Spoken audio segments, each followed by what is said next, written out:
It is 10 a.m. on the East Coast and 4 p.m. in Gaza, where Israeli forces say they hit a number of targets in the Palestinian territory overnight, killing another Hamas commander. Israel's military now claims its troops have surrounded Gaza City. This is a major development as the country takes aim at Hamas's military infrastructure. This comes as thousands of cross-border Gazan workers in Israel and the West Bank have been sent back to Gaza today.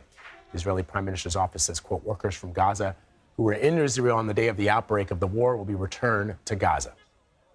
And in Washington, a new House bill to provide additional funding to Israel is unlikely to advance in the Senate. The Republican-backed measure includes more than $14 billion for Israel. However, lawmakers nixed additional funding for Ukraine and Taiwan.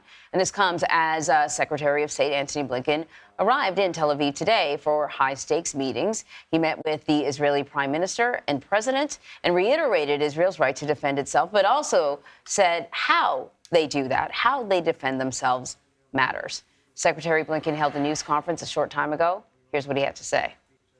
I've returned to the region to engage in intense diplomacy with our partners to try to help ensure that an attack like October 7th never happens again. And in doing so, that we forge a different future, a very different future for Israelis and Palestinians alike. That out of this tragedy emerges a better tomorrow for both peoples and for the region. All right, so continuing with some analysis of what the Secretary of State had to say, we bring back Olivia Gazis. Olivia, you are in Washington.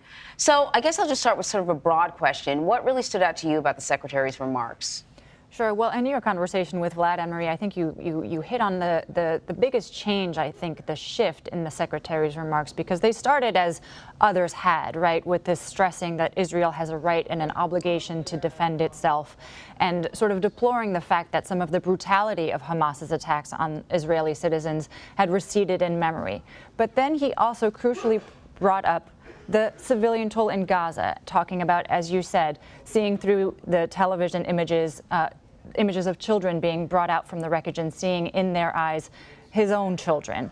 And I think that the acknowledgement of that fact and this push for greater humanitarian aid into Gaza is the sort of overarching new development that he has been dispatched again to the region to stress with the Israelis. He said that he had secured some concrete commitments from Prime Minister Netanyahu on how to do that, on how to not only get more humanitarian aid into Gaza, but also to start thinking through how these humanitarian pauses that the administration has been pushing for, how they can work, how they can be localized, what they can facilitate, whether that's the exit of more Americans through the Rafah crossing into Egypt, or to secure hostages that are continuing to be held by Hamas. We know that that is a continued diplomatic priority for the United States and for a number of other foreign nations whose nationals are being held.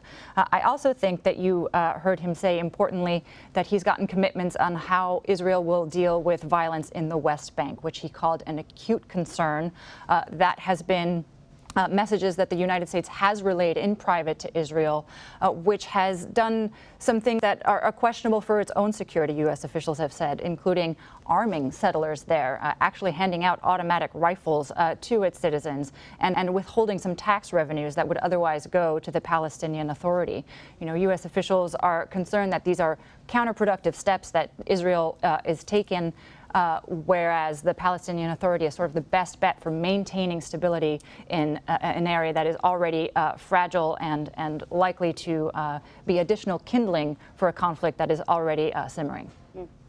Olivia, as you know, the Secretary has traveled to Israel several times since the war began.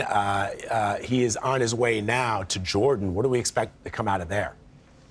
That's right. Yes, and this is a crucial next part of the Secretary's trip, because the Jordan visit that was scrapped when President Biden was supposed to be there was sort of an important stop.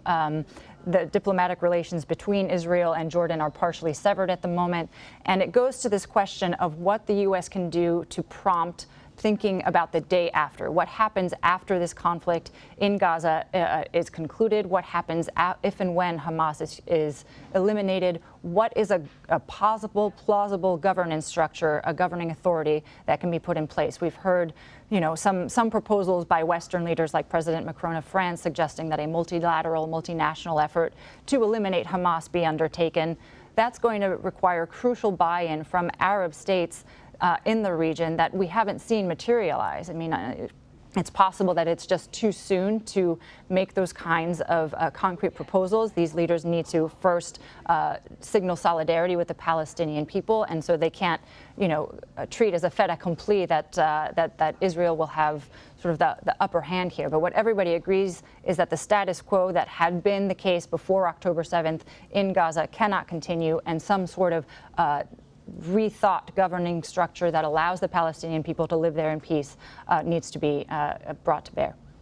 All right, Olivia, thank you very much. Thank you.